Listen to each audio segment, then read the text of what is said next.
The winter of 1871 in the rural South was a season of harsh extremes, a time when the wind cut through even the thickest layers of clothing and the snow piled high across the fields, leaving a frozen wasteland in its wake. The plantation where the woman lived was enormous, sprawling across hundreds of acres, yet in the midst of such vastness, the lives of the enslaved people were tightly confined, constrained by invisible chains that extended far beyond the physical boundaries of the land. Each day was a struggle against hunger, exhaustion, and the constant awareness that their lives were not their own. The snow had begun falling in the late hours of Christmas Eve, soft at first, like delicate ash drifting from a dying fire, and then heavier, faster, covering the landscape in a thick, suffocating blanket of white. The biting cold seeped into every crevice of the wooden cabins, through the thin walls and under the meager blankets that the families huddled beneath at night.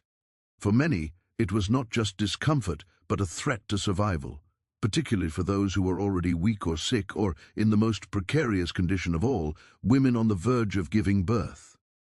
Inside one such cabin, a small and dimly lit structure, an enslaved woman named Clara, though she had never been given the right to truly have a name of her own making, was pacing the frozen floor.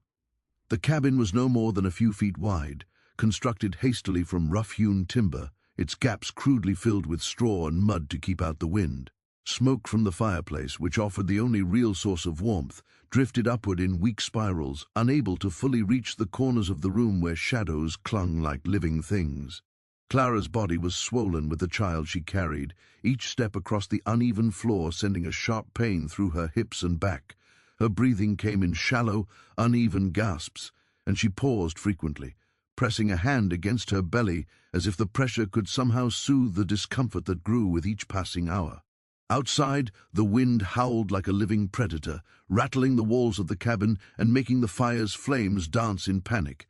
She could hear the faint crunch of snow against the earth beyond the cabin door, the sound of frozen branches snapping under the weight of ice, and the distant barking of a dog somewhere on the plantation, perhaps sensing intruders or merely the restlessness of the cold night. Clara's thoughts were a tangle of fear and anticipation.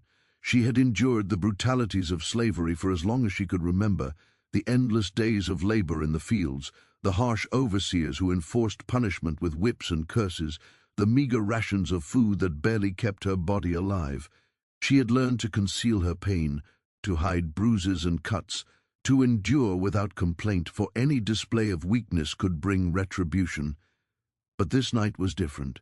This was not about labor in the fields or enduring the overseer's cruelty. This was about bringing new life into a world that had been unkind to her, and she was painfully aware that her survival, and the survival of the child she carried, depended entirely on her own strength and resourcefulness. There was no midwife to assist her, no doctor to intervene, no family member to guide her through the labor. The community of enslaved people on the plantation offered what comfort they could, but even their kindness was limited by the ever-present fear of discovery and punishment. She was almost entirely alone, left to face the raw forces of nature and the unpredictable onset of childbirth in a world that was indifferent, if not openly hostile, to her existence. She glanced around the cabin, noting the few meager possessions scattered about. There was a worn wooden cradle, empty and waiting, perhaps used by others before her, perhaps merely a silent witness to the cycle of suffering that had defined this place for decades. A small tin cup rested near the edge of the fireplace, containing what little water had not frozen in the night. A bundle of rough cloth lay in the corner, which she had used to wrap herself for warmth. The fire was dwindling now, the embers threatening to die out entirely, and she added another log, careful to shield her fingers from the biting cold. The warmth was fleeting, a temporary reprieve that did little to chase away the chill that had settled deep in her bones. She knew that, once the fire faded, the cold would return with a vengeance, and there would be nothing to stop it from gnawing at her skin, her flesh, and eventually her very life. Clara's body trembled, not entirely from the cold, though that was a cruel and constant companion, but from the pain that had begun to build with insistent, unrelenting force. She felt the first true pangs of labor, a sharp, twisting agony that made her knees buckle and her vision. blur at the edges. She gritted her teeth against the pain, clinging to the knowledge that the child within her was a life that must be protected at all costs. She could not afford to panic. She could not cry out too loudly, for the risk of drawing attention from the overseers was ever present, even in the dead of night. The plantation was vast, but the enforcers of cruelty were always near, always watching, and any misstep could cost her freedom or her life. Every movement became a delicate calculation, shifting her weight, managing her breathing, keeping her cries low yet steady enough to endure the escalating pain. Her mind wandered briefly to thoughts of the child she carried. She did not know if it would be a boy or a girl, or what the child's life would hold in a world defined by chains and oppression, yet even in the midst of fear, she allowed herself a small flicker of hope. Perhaps this child could know a different life, a life where the warmth of family and the freedom to grow without constant fear were possible. Perhaps this child could survive the cruelty that had so thoroughly marked her own existence. These thoughts, fragile and fleeting, were quickly overshadowed by the intensity of the contractions, which came in waves, each one stronger than the last, each one demanding more from her body than she believed she could give. Clara knew instinctively that the time to act was approaching. The labor would not wait for comfort or preparation. There was no midwife to call upon, no neighbor to assist, no medicine to dull the pain. She had only her own body, her instincts, and the fierce determination that had sustained her through countless hardships. With trembling hands, she wrapped herself in the tattered blankets she could find, pulling them tight around her body in a futile attempt to ward off the cold. The snow outside was relentless, falling thicker, obscuring vision and muffling sound. The wind tore through the gaps in the cabin walls, making the small structure groan and shiver as if it too were alive, aware of the impending birth that would soon take place within its fragile confines. Every step toward the door felt monumental. She paused, listening intently to the sounds outside, as if the very air could warn her of danger. The distant lights of the main house glimmered faintly, a reminder that her existence was constantly under surveillance. Yet there was no one she could call upon for aid. Her companions among the enslaved people were too far away, too constrained by their own tasks and the constant fear of punishment to intervene. She was alone, truly alone, facing the snow, the cold, and the cruel inevitabilities of childbirth in a hostile world. Finally, she opened the door and was met with the full force of the winter night. The snow had accumulated quickly, forming drifts and layers that threatened to swallow her feet with each step. The wind whipped at her face, stinging her skin, and she could feel the icy cold seeping through the thin cloth that barely covered her body. Every breath was a visible cloud, dissipating quickly into the darkness. She stumbled forward, guided only by the faint glimmer of moonlight reflecting off the snow, her body racked with pain and exhaustion. Each contraction brought her closer to the brink of collapse, yet she pressed on, driven by the primal instinct to protect the life that stirred within her. The night seemed endless. Minutes stretched into hours, and the cold became almost unbearable. Her hands were numb, her legs weak, and her vision blurred intermittently, yet she continued to move forward, driven by a determination that defied the cruelty of her circumstances. She found a small clearing, shielded partially by the remnants of a fallen tree, which offered scant protection from the wind. Here she could pause, leaning heavily against the trunk, letting the snow cushion her body as best it could. She pressed herself to the ground, curling around the child she carried, whispering promises and prayers that were as much for her own courage as for the survival of the life inside her. In those hours, as the snow fell relentlessly around her and the wind carried the sounds of the frozen world, Clara experienced a mix of despair and hope.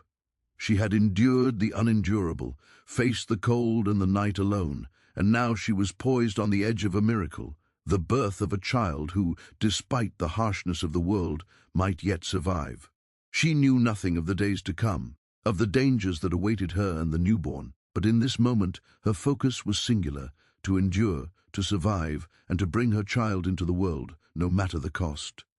The snow, the cold, the endless darkness, all were formidable adversaries, yet within her chest burned a fierce warmth, the warmth of life and determination which no winter could extinguish.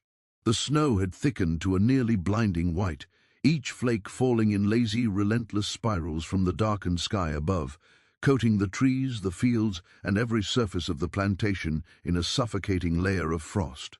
Clara's small frame moved slowly, painfully, across the frozen earth, her legs trembling beneath the weight of both her pregnancy and the biting cold.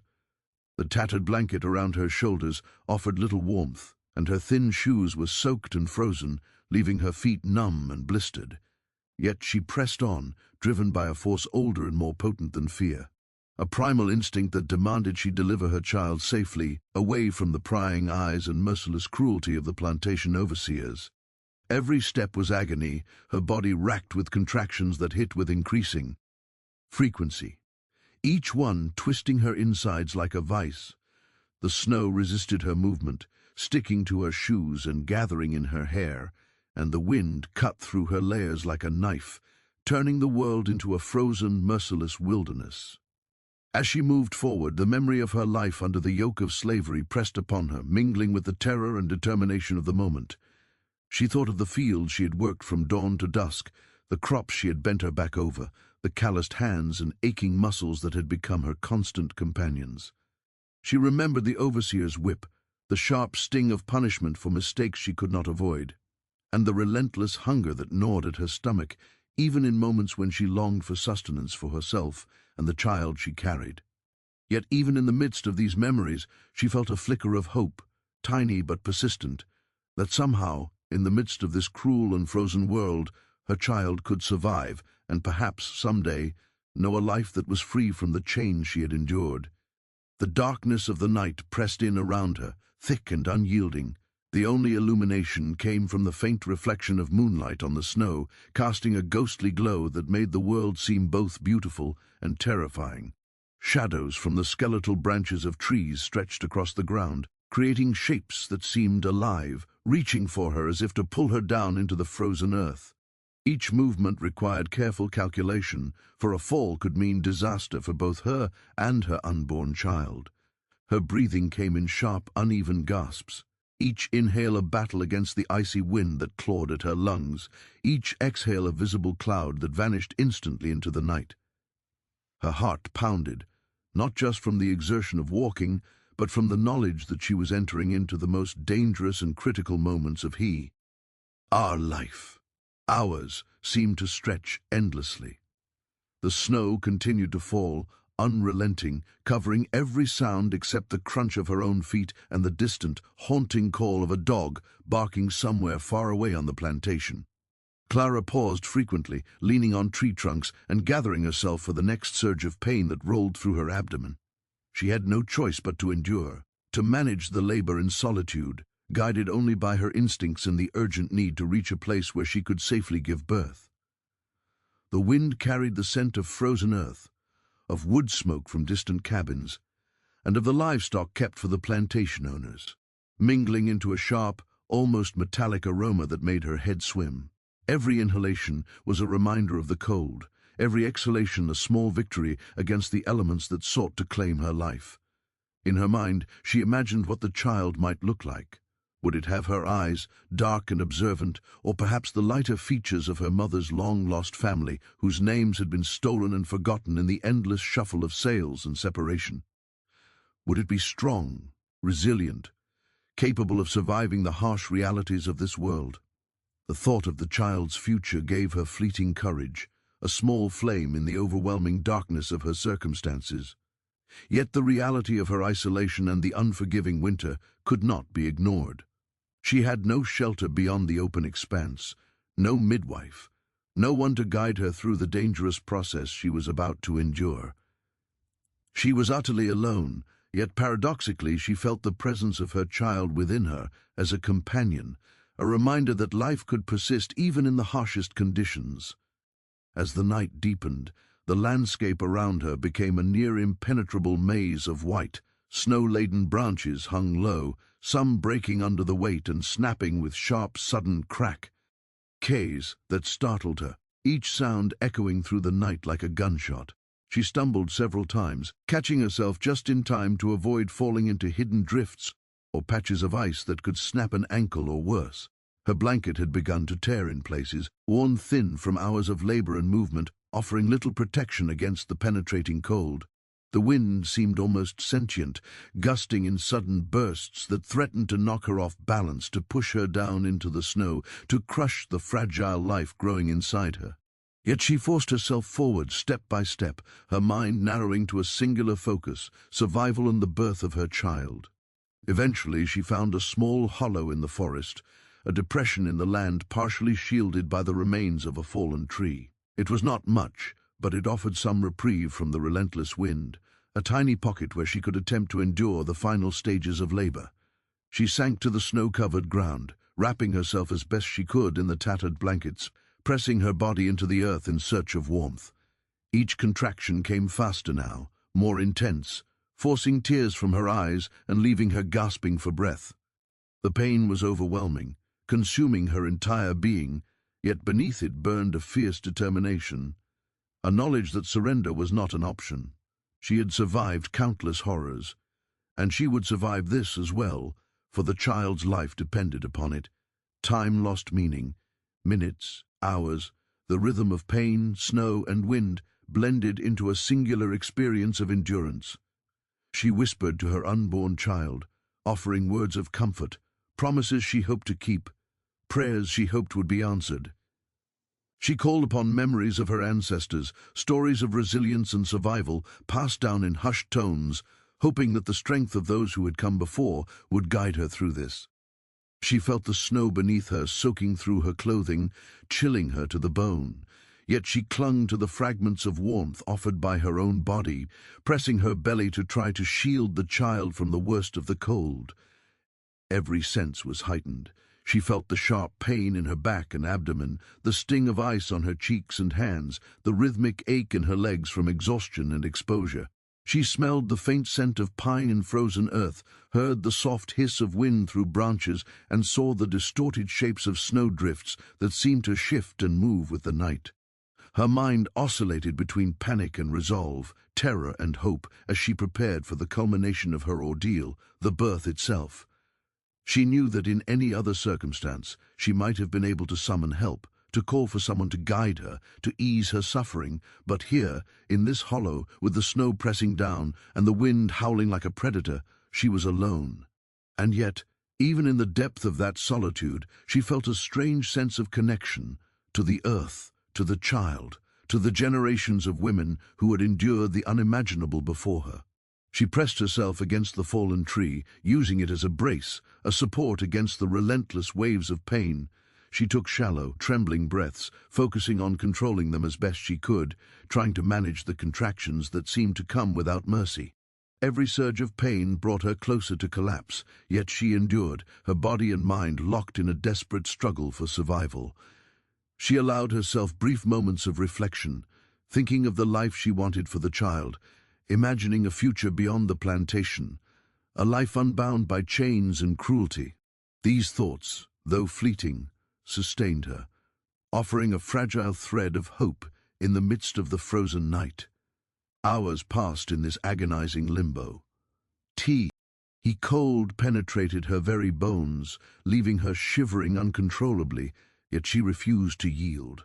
Her body was battered, her energy nearly spent, and yet the knowledge that the child depended on her fueled a stubborn determination.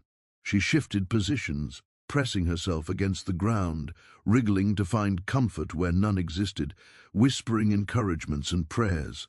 She drew upon memories of her mother, her grandmother, of the whispered stories of survival and resilience that had been passed down through generations.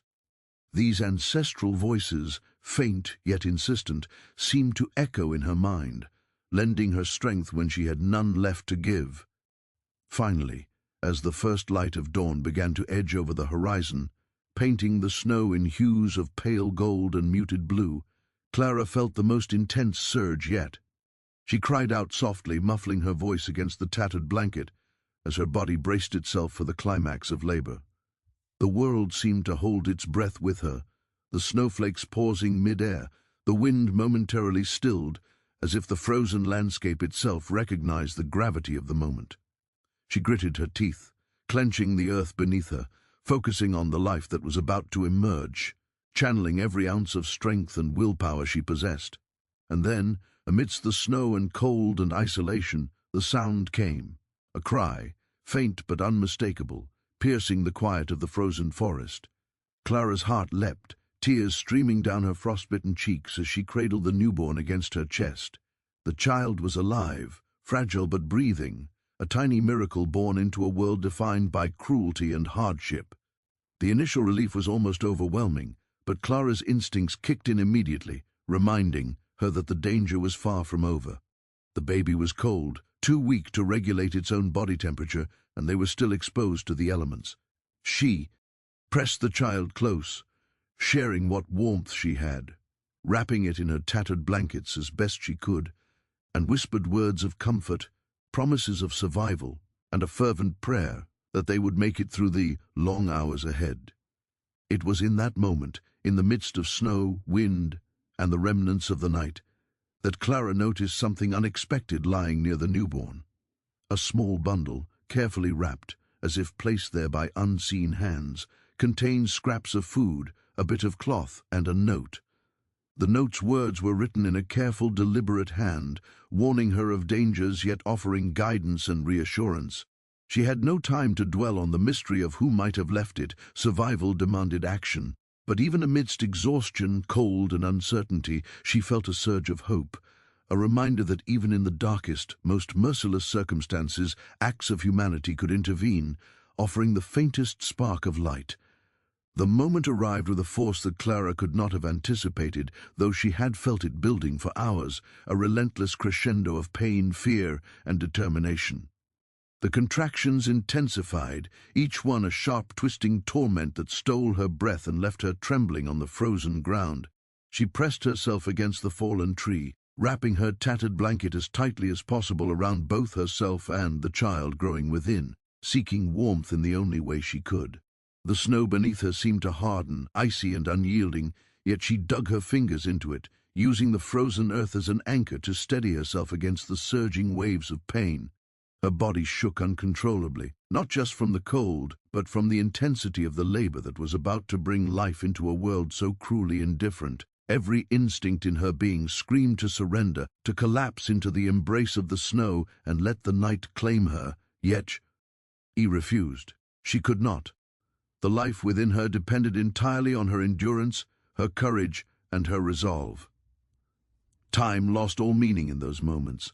Minutes, hours, or perhaps only seconds passed in a blur of agony, the contractions coming faster and stronger, each one demanding more from her body than it had ever known it could give. Her breath came in short, ragged gasps, forming clouds that disappeared instantly into the frigid air. Her heart pounded with an intensity that made her dizzy, and sweat mixed with the snow, freezing against her skin in cruel patches that stung with every movement. Yet amidst the torment there was clarity, a singular focus that eclipsed all other thoughts. She was here to bring a child into the world, to ensure that the fragile life inside her emerged from the frozen night alive. Every scream she stifled, every tear she wiped away, was a testament to the strength she had cultivated through years of oppression, labor, and suffering. As the first faint hints of dawn began to pierce the horizon, Clara felt the unmistakable shift in her body that signaled the imminent arrival of the child. The final stage of labor was upon her, and the pain became nearly unbearable. Her hands gripped the snow beneath her, digging into it until her fingers ached, and she clutched the tattered blankets tightly around her torso, as if they could somehow provide protection against the world and the relentless winter. She whispered to the child, words of comfort, promises she barely understood how to keep, and fervent prayers for survival. Each contraction brought the child closer to life, each surge of pain a bridge between despair and the possibility of hope. Finally, amidst the agony and cold, a sound pierced the stillness of the forest, a cry, faint but unmistakable, that confirmed the child's arrival. Clara's heart leapt as tears streamed down her frost-bitten cheeks, freezing upon contact with her skin. She cradled the newborn against her chest, pressing her body close to share warmth, feeling the fragile beating of the tiny heart, the rapid breathing, and the faint movements that signaled life. Relief washed over her, mingling with exhaustion, pain, and disbelief. The child had survived the night, the snow, and the isolation, emerging into a world that had offered little but cruelty, yet somehow still found the strength to cry. The newborn was a tiny, delicate thing, no bigger than the span of Clara's forearm, with skin pale from the cold and eyes that blinked weakly against the dawn light. The baby's limbs were frail, trembling against her chest, and Clara could feel the shiver that ran through the small body. She wrapped the child as best she could in the tattered blankets, drawing every ounce of her own warmth into the fragile frame. She whispered words of encouragement and protection, her voice soft yet urgent, knowing that exposure to the elements could be deadly.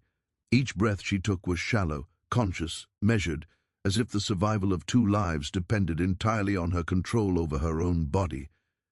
It was then that she noticed something she had not seen before, a small bundle lying a few feet from where she had delivered the child. At first, she thought it might be a trick of the early morning light, the snow reflecting and distorting shapes. But as she shifted her gaze, squinting through the remnants of night and exhaustion, she realized it was tangible, real, and deliberately placed. Her heart leapt with a mixture of curiosity and caution. The bundle was wrapped in scraps of cloth, much like the blankets she had used herself, and it had been carefully positioned beside the newborn. Whoever had left it had done so with intent, an act of intervention in a world that often offered no kindness. Clara's hands shook as she reached for it, the pain of labor still coursing through her, yet the anticipation of discovery lending a spark of adrenaline to her tired body. Inside the bundle, she found several items, each small but potentially life-saving. There was a small portion of preserved food, enough to sustain both herself and the newborn for a short time, a scrap of cloth, perhaps an extra blanket, and a handwritten note. The note was written in careful, deliberate handwriting, the letters looping elegantly in a style that suggested education and care. It warned of the dangers that lay ahead, advised caution, and offered guidance on how to protect the child from the harshness of the world.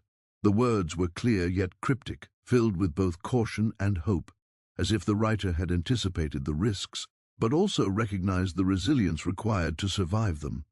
Clara's eyes blurred with tears as she read, both from exhaustion and from the profound sense of relief and gratitude that someone, somewhere, had reached out to assist her in her moment of dire need. The origin of the bundle was a mystery. Clara could not imagine who would have left it. Perhaps it was a fellow enslaved person who had managed to move unseen, risking punishment to offer aid. Perhaps it was a sympathetic stranger, someone who had been moved by compassion to intervene in a world where compassion was rare and dangerous. Whoever it was, their act was profound, almost miraculous, in a place defined by oppression and cruelty. Clara could not dwell on the mystery for long. Survival demanded immediate action. She gathered the items carefully, tucking the cloth around the newborn, storing the small portions of food securely against her body, and holding the note close, a fragile beacon of hope in a frozen, unforgiving landscape. Even as relief washed over her, Clara understood that their ordeal was far from over. A night had been survived, but the journey ahead was filled with danger. The plantation was not far, and overseers or others could appear at any moment. The child needed warmth, nourishment, and protection, all of which were scarce in the frozen, isolated forest. Clara adjusted the blankets around both herself and the newborn, pressing the child close to maintain body heat, and began the arduous process of moving to a more secure location. Every step was measured, careful, balancing the pain from labor with the need for mobility. The snow resisted, deep and unyielding, yet she pressed on, her determination fueled by the immediate necessity of protecting her child. The dawn light began to strengthen, revealing the world in pale, muted colors. The snow sparkled like fractured glass, cold and dazzling, covering the footprints they left behind.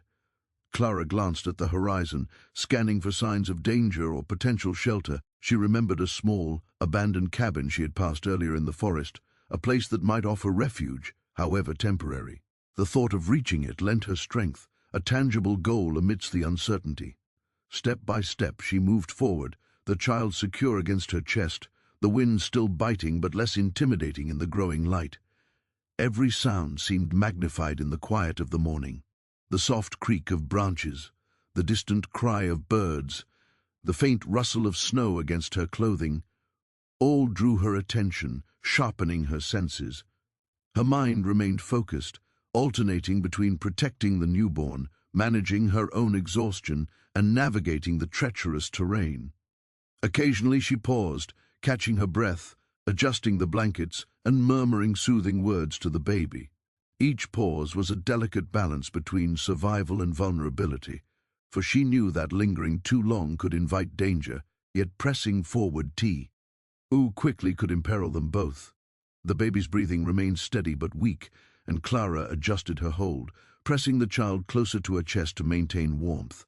She fed the newborn small sips of water from the preserved supply in the bundle, carefully gauging the baby's response. The child's small fingers curled weakly around hers, and for a moment a fragile bond was reaffirmed, a connection that transcended the hardships of the world. Clara allowed herself a brief moment of emotional release, tears streaming down her cheeks, a mixture of joy, relief, and gratitude. Yet she quickly collected herself, remembering that survival required vigilance, strength, and constant attention. As the morning progressed, Clara noticed subtle signs of life in the surrounding forest. Birds cautiously emerged from the trees, and the snow reflected increasing warmth from the rising sun. The wind, though still sharp, had lessened in intensity, giving her some respite as she continued the journey toward potential safety. The bundle remained a constant source of reassurance, a small reminder that even in the bleakest circumstances, humanity could manifest in the most unexpected and vital ways. Finally, after what seemed like endless hours of struggle, she approached the small abandoned cabin she had remembered. Its walls were weathered and worn, the roof partially caved in, yet it offered the shelter she desperately needed. With careful effort, she entered, shielding the baby from the cold and wind, and settled in a corner where snow could not reach them.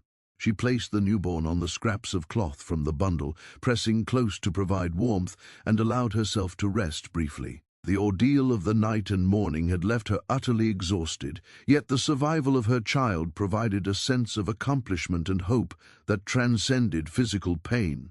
In that fragile moment of safety, Clara examined the items from the bundle more closely. The food, though meager, was enough to sustain them for at least a day. The cloth offered additional warmth, and the note, though mysterious, provided guidance and reassurance. She carefully stored these items within reach, recognizing their value in a world where resources were scarce and every advantage could mean the difference between life and death. Though the identity of the benefactor remained unknown, the act itself was profound. A reminder that even amidst the cruelty and oppression of slavery, acts of compassion could shine like beacons of hope. The small abandoned cabin, though a temporary haven, offered only the slightest respite from the cold and the dangers that surrounded Clara and her newborn.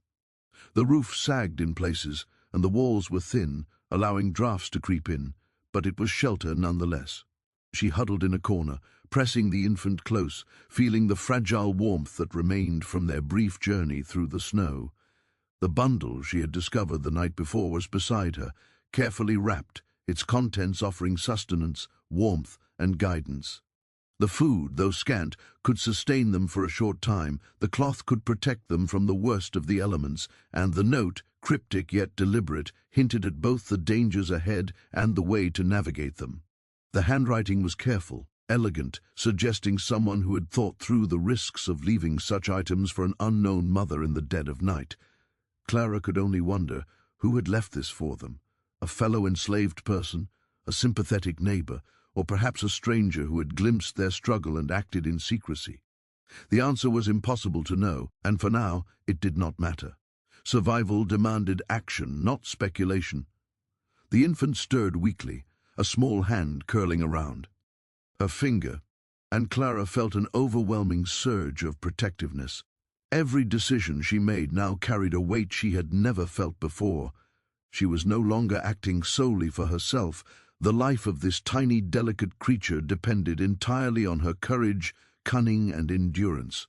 She wrapped the baby as best she could in the scraps of cloth from the mysterious bundle, tucking it against her chest, pressing her body close to preserve warmth. and whispering promises of safety and survival.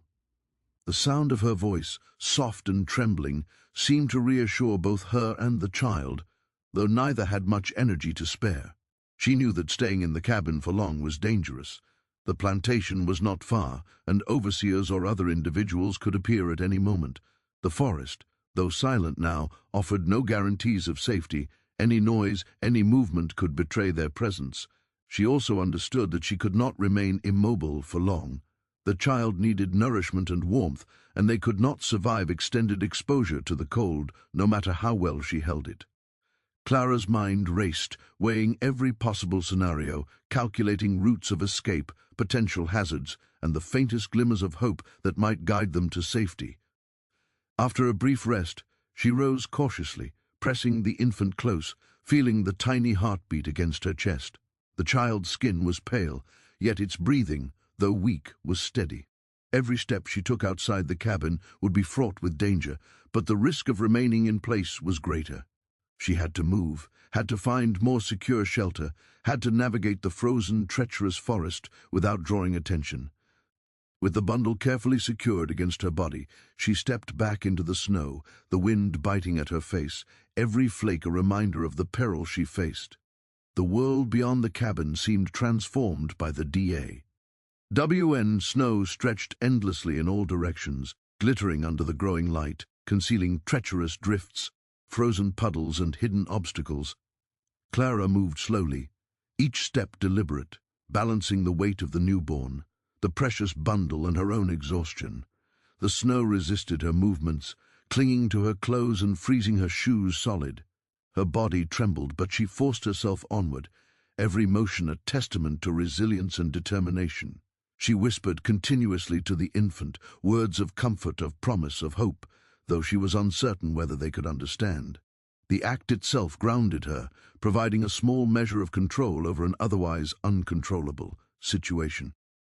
The forest, dense and shadowed, seemed to shift around her, each branch and snow-covered shrub threatening to impede her progress or reveal her presence.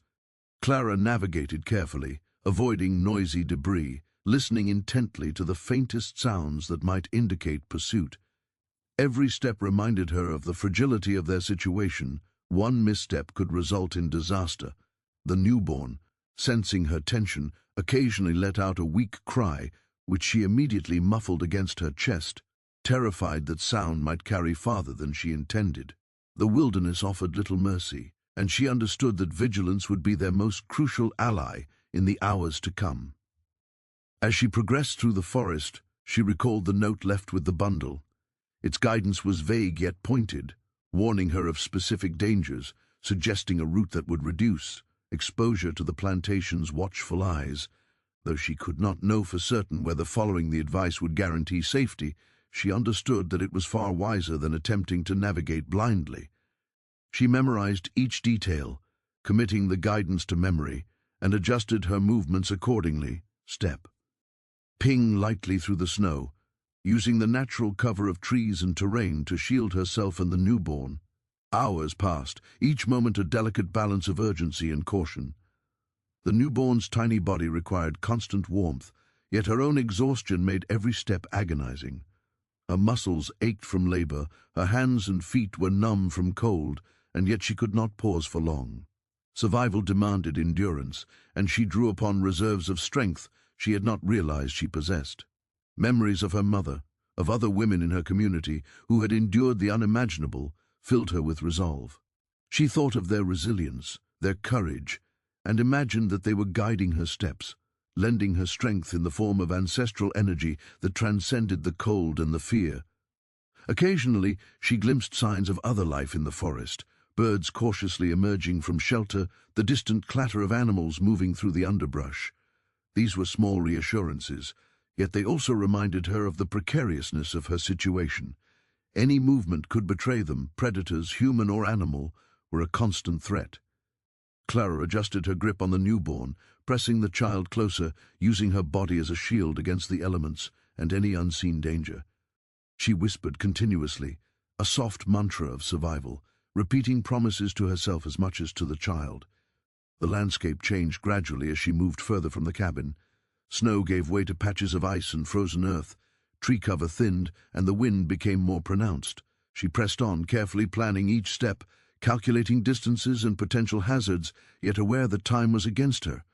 The child needed nourishment, warmth, and security, and any delay could be catastrophic. Clara's mind oscillated between fear and determination, despair and hope, each emotion driving her forward with Renee. Wed urgency.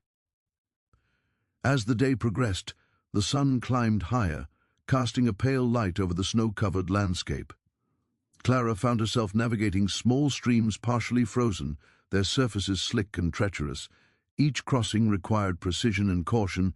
A slip could result in injury or the loss of precious body heat for both mother and child. She carefully tested each step, placing her weight deliberately, using rocks and tree roots to stabilize herself. The infant stirred occasionally, and she adjusted its position to maintain warmth and comfort, her own exhaustion tempered by the instinctive need to protect and nurture. In these hours, Clara began to notice subtle signs that someone, or something, had passed through the forest before her. Faint tracks in the snow, signs of disturbed underbrush, and small, deliberate markers suggested that she might not be entirely alone. Whether these were remnants of other humans seeking shelter, animals moving through the forest, or signs left intentionally for guidance, she could not know. She proceeded with heightened caution, understanding that while she could not control every variable, vigilance might tip the scales in her favor. The note from the mysterious bundle became her guide. Its instructions suggested a path that would minimize exposure to the plantation, avoid the main roads, and use natural cover to provide concealment. Clara memorized every detail, recalling landmarks described in the handwriting, comparing them to the landscape she encountered. Each step was deliberate, calculated, and careful.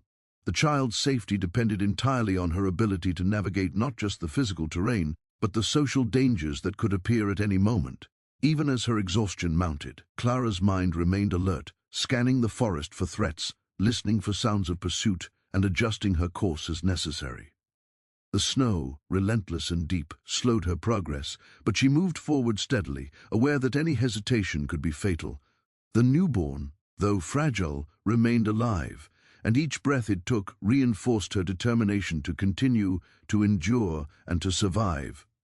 Hours merged into a continuum of effort, with brief pauses for rest, nourishment, and warmth. Clara used the scraps of food from the bundle sparingly, feeding herself and the infant, mindful that they could not afford to deplete their limited resources too quickly. The cloth provided additional insulation, which she adjusted constantly to maximize warmth. Each moment required attention to the smallest details: the baby's position, the stability of the ground beneath her feet, the direction of the wind, and the distance to potential shelter.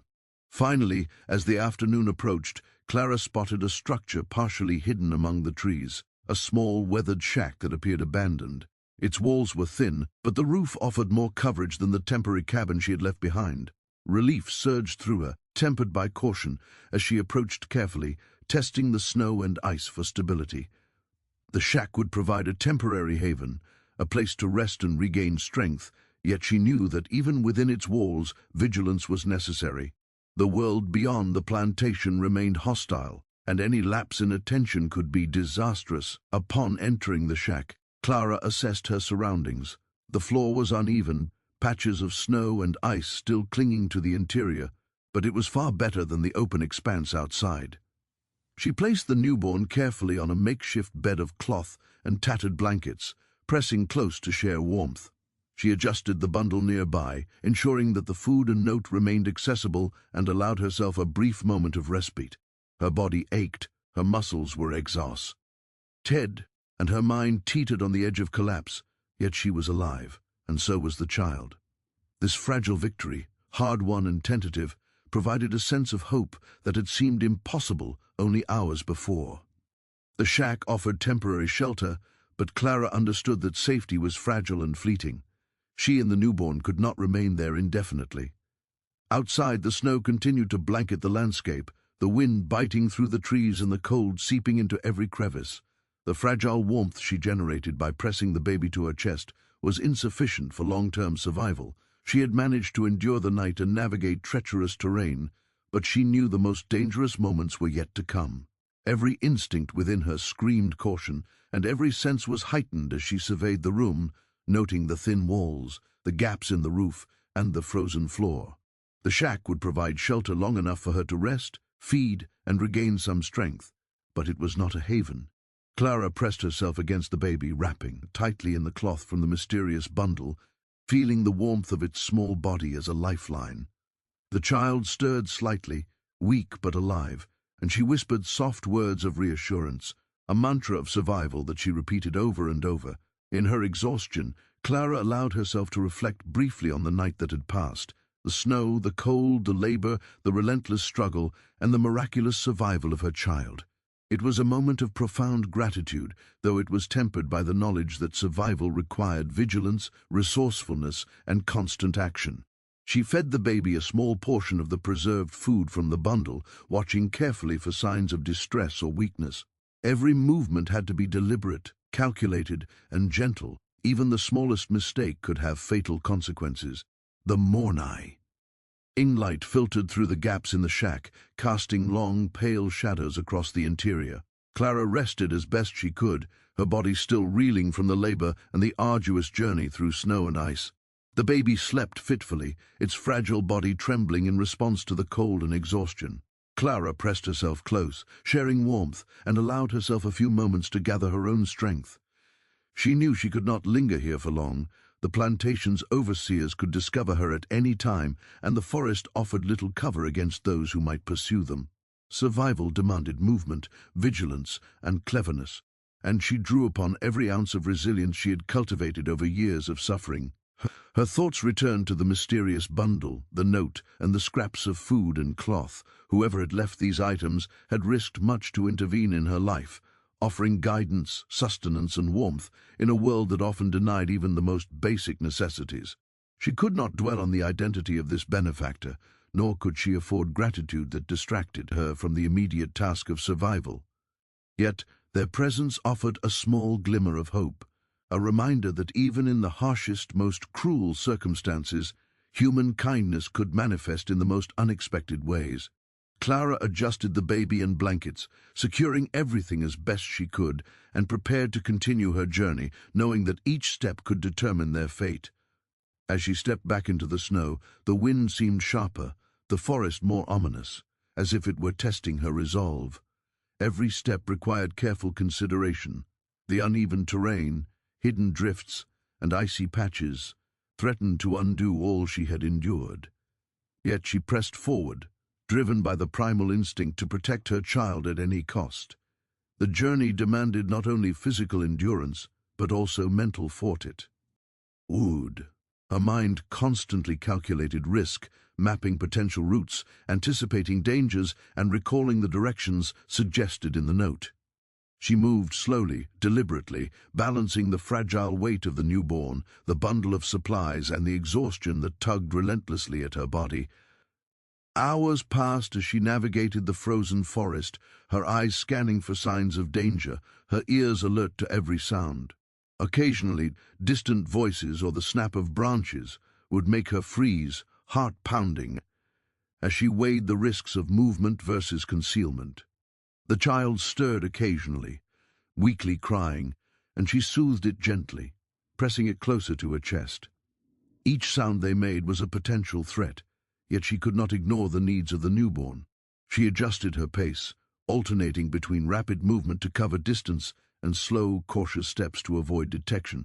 Every decision was measured, every moment an exercise in balancing urgency and safety. By late afternoon, Clara began to see faint signs of human habitation in the distance. Smoke rising from chimneys, the glint of light reflecting off windows, and the occasional sound of animals or voices. Her heart quickened, torn between hope and fear. She did not know who might live in these homes, nor could she assume they would offer aid willingly.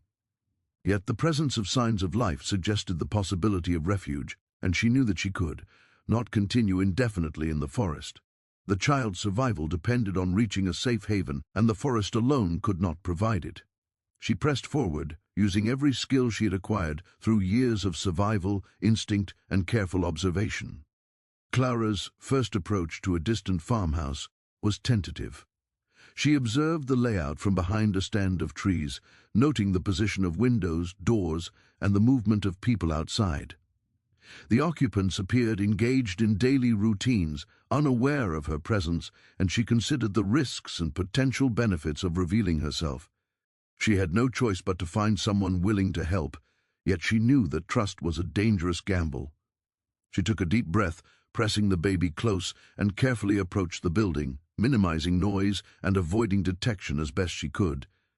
When she reached the edge of the property, she spotted a figure moving outside, a woman carrying a bundle of her own. Clara's pulse quickened, and she considered her options. Approaching directly could be perilous, but remaining hidden offered no long-term solution. She chose a cautious approach, stepping into view slowly, keeping the baby covered, and speaking softly to announce her presence. The woman looked up, startled, and Clara quickly raised her hands in a gesture of peace, whispering that she was alone, with a newborn, and in desperate need of assistance. The response was hesitant but compassionate. The woman, though wary, recognized the urgency of the situation and led Clara and the infant into the warmth of the farmhouse. Inside, the fire burned bright, providing the first true warmth the mother and child had experienced in more than 24 hours. Clara pressed the newborn close, feeling the fragile body begin to relax slightly in the embrace of heat. She could finally allow herself a moment of reprieve, though vigilance remained. She was in a strange house among people she did not know, and trust, even in this moment of apparent safety, was tentative. The occupants of the farmhouse provided basic aid, water, food, and blankets to wrap the child. Clara, exhausted beyond me, accepted their assistance silently, her mind still alert to danger. The newborn's fragile frame was tended to with care, the heat of the room coaxing life and vitality back into the small body. Clara herself sank to the floor, shivering and trembling, the warmth of the fire gradually restoring her body's equilibrium. In the safety of the farmhouse, she allowed herself to reflect on the journey that had brought them here, the treacherous night, the labor, the snow, and the mysterious bundle that had provided critical support. Every step had been a battle for survival, every breath a testament to determination, courage, and unyielding love. As night fell, Clara realized that they would need a longer-term plan. The plantation remained a threat, and returning there was impossible. The child's future depended on finding safety, sustenance, and a community that could offer support. She began to speak quietly with the woman who had aided them, sharing fragments of her story, careful to conceal identifying details that could lead pursuers to her. The woman listened, nodding in understanding, and promised to provide what help she could. This small act of solidarity, simple yet profound, reinforced Clara's belief in the enduring resilience of human kindness, even in a world dominated by cruelty and oppression. Over the following days, Clara and the newborn settled into a rhythm within the farmhouse. The warmth allowed the baby to regain strength, and the mother could begin to restore her own energy. She learned to navigate the small household, relying on the woman and others within the community who offered cautious but sincere assistance. Food was shared, blankets adjusted for optimal warmth, and guidance provided on how to remain safe. Clara's heart swelled with gratitude, tempered by the ever-present awareness that the plantation's reach could extend even here, and hat vigilance remained essential. Throughout this time, Clara thought frequently of the mysterious bundle left on that fateful Christmas Eve. Its presence had been a lifeline, providing sustenance, warmth, and critical guidance. The note, with its cryptic instructions, had steered her through the snow and forest, enabling her to navigate dangers, both natural and human. Though she never discovered the identity of the benefactor, the act itself left an indelible mark on her heart, a reminder that even in the bleakest circumstances, human compassion could intervene to save lives. The child, alive and beginning to thrive, was the living embodiment of that miraculous intervention, a symbol of hope, resilience, and survival. Clara began to consider the future. She understood that their journey was far from over. The plantation remained a threat, and the child's survival required more than temporary shelter. She resolved to seek a community of people who could provide a degree of protection and opportunity, a place where the newborn could grow without the constant specter of enslavement and violence. Every step would require courage, planning, and determination, yet she felt a deep, unshakable confidence born from the trials she had already endured. She had survived the impossible, brought new life into a world defined by cruelty, and navigated dangers that might have claimed lesser spirits.